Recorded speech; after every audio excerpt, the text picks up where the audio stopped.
Je suis sur le mensuel. J'ai bien dit? Parfait, mensuel.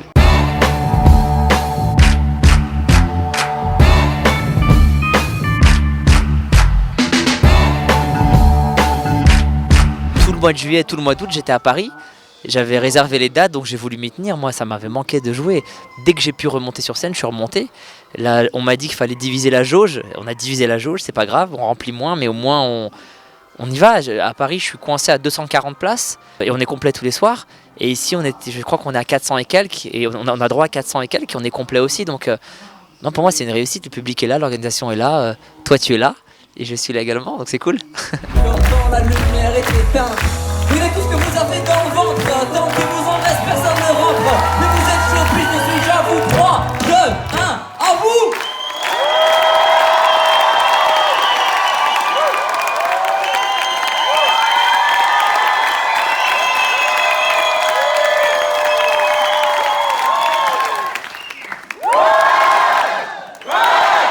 Oh mon Dieu! C'est ça qu'il a ressenti Hitler. Une des raisons qui fait que j'adore la scène, c'est que je ne joue pas un spectacle figé. Chaque soir, le spectacle évolue, je ne sais pas où je vais, je suis sans filet. Du coup, la contrepartie de ce style de spectacle, c'est que si tu joues pas régulièrement, tu oublies les stocks de vannes que tu fais pas. Je te dis une connerie, si j'ai un sketch sur un mur, un sketch de 5 minutes sur un mur, si je le joue pas ce sketch régulièrement, ça c'est pas une préparation, il y a les fêtes foraines à côté de rien à voir. Si je joue pas le sketch sur le mur régulièrement, bah je vais l'oublier en fait, parce qu'il est nulle part. Donc je suis obligé de jouer régulièrement pour avoir en bouche mes différents tiroirs. Tous les sens sont exacerbés parce que j'ai une partie de mon cerveau concentrée sur ce que j'ai en mémoire et ce que je dois faire, l'ordre dans lequel je dois les faire. Et j'ai une partie de mon cerveau qui observe le public à la recherche de comment je vais placer les choses. Et j'ai une partie de mon cerveau qui improvise, qui cherche comment lier les deux pour créer une soirée unique.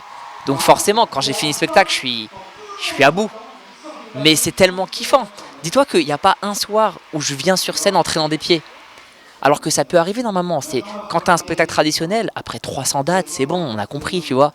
Toi-même, tu arrives, tu sais exactement ce que tu vas faire, l'ordre dans lequel tu vas le faire, la musique qui va arriver. Tout est micro-millimétré, c'est à la virgule près, tu vois. Moi, je viens sur scène, je ne sais pas ce qui va se passer ce soir encore. Et la preuve, c'est qu'on a commencé à filmer les spectacles depuis 2 ans. Parce que les gens me disaient c'est trop, il se passe tous les soirs des trucs fous. Ça va mourir en fait. Je disais bah oui mais c'est la magie du live, il faut venir. Et un jour j'ai commencé à filmer et à chaque date je me disais mais ça peut pas être plus fou que ça. Et chaque soir ça monte en puissance. Et là j'ai mis 50 heures d'impro en 2 ans. 50 heures. J'arrive les gars, ça va. Ils sont impatients hein, c'est...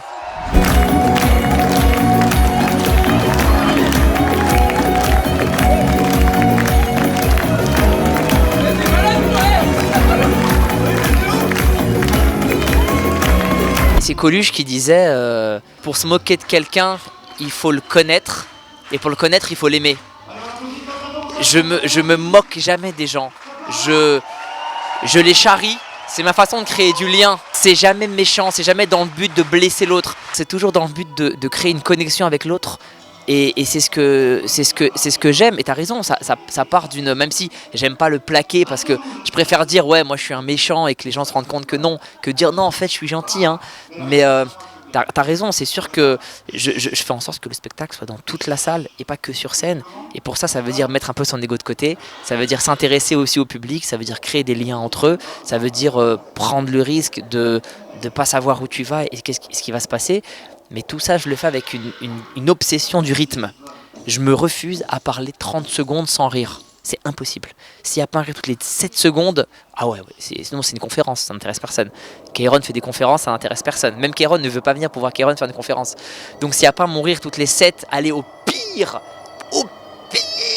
10 secondes, et ça va pas, il y a un échec. Pourquoi t'es en retard toi? T'étais où, tu faisais quoi? Oui, parle à quelqu'un qui n'existe pas et je suis en face de toi. Tu sais, quand tu fais de l'humour, t'es vite sollicité pour faire du cinéma. Et on est venu me proposer de faire du cinéma et je me suis demandé qu'est-ce qui surprendrait le public.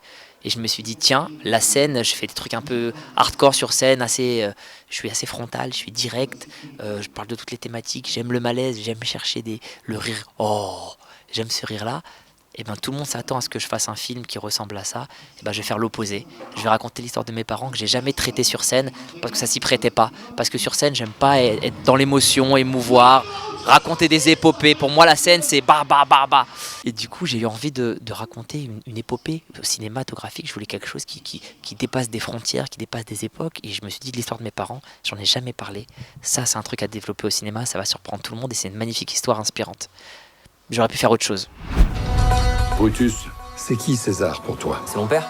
Oh, ça suffit avec tout ça maintenant, hein. C'est pas parce que j'ai mis ta mère enceinte que je suis ton père. Hein, Tonia?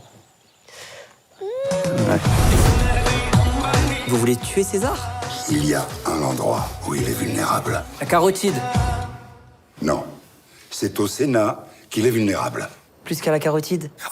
J'aime surprendre, je préfère que les gens disent « Ah, j'ai adoré ton film, par contre celui-là, c'est vraiment de la grosse merde », plutôt qu'on me dise soit j'ai adoré tous tes films, soit j'ai détesté tous tes films. Parce que je préfère essayer de te surprendre, parce que quand tu surprends quelqu'un, au pire, tu le déçois, mais dans le meilleur, tu l'émerveilles, parce qu'il ne s'attendait pas à ça. Alors que quand tu donnes à quelqu'un ce qu'il attend, dans le pire, tu le déçois, mais dans le meilleur des cas, il est content, il est satisfait en fait. Il a juste ce qu'il voulait manger. La sensation que tu ressens quand au resto tu commandes un plat que tu ne connais pas et que tu goûtes et tu fais ok, ça y est, on est dans mes plats préférés là, il rentre dans le top 10 de mes plats préférés. C'est pas pareil que quand tu dis je veux exactement ce plat là et qu'on te donne exactement. T'es heureux, mais je préfère prendre le risque d'aller chercher le deuxième sentiment. C'est toi, Brutus, qui aura l'honneur de frapper en premier. Je pourrais crier un truc, genre liberté. C'est pas possible, ça. Tu le sors d'où, lui? Ton fils a rejoint l'ennemi. Il semble très proche d'une Gauloise. Tu vas tuer ce traître. Je te donne 2000 hommes. On les a pas. Je vais te donner ce que je peux. En fait, personne me connaît sur le premier. Personne me connaît. J'arrive donc, je propose mon truc. Si les gens aiment, tant mieux. S'ils aiment pas, voilà, tant pis. Mais comme le premier, il y a une bonne presse et qu'il a vraiment touché les gens, il y a une petite pression sur le deuxième. Mais je me l'enlève cette pression en proposant autre chose. Je me refuse d'avoir la pression. La peur n'est qu'une option. Donc faut pas te laisser bouffer par ta peur. Pour notre liberté! En tant qu'esclave, ton cerveau est pas adapté. Tu peux pas comprendre ce que je dis. Bah franchement, là, j'ai tout compris. Non.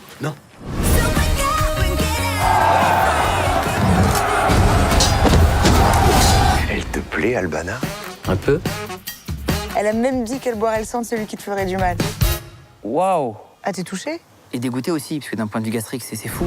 Oui, un gros casting. Il y a Pierre Richard, il y a Thierry Lhermitte, Gérard Darmon, il y a Artus, Bérangère Krief, Rim Kérissi, Marc Zinga, il y en a plein, il y a David Sa, Laura Lone, Jafari, Guillermo Guise, j'en oublie, Lina El Arabi, je viens en oublier Ramzi Bedia, Youssef Hd, Pascal Demolon, et Yaïdara. Ouais, non, j'ai un très très beau casting. Alors, je sais pas s'ils ont admiré, mais en tout cas, ils m'ont fait confiance. Ils m'ont fait confiance, ils sont venus sur le tournage. ils ont donné une partie d'eux qui sera éternellement liée à ce film. C'est ça que donne un acteur, il donne une partie de lui-même à vie. Donc merci à eux pour ça et je suis content parce qu'ils sont contents du résultat et on a hâte de défendre le film. Il sort le 18 septembre sur Amazon. Donc quelques jours avant on va commencer la promo. Donc on a hâte de tous se retrouver pour ça, ouais.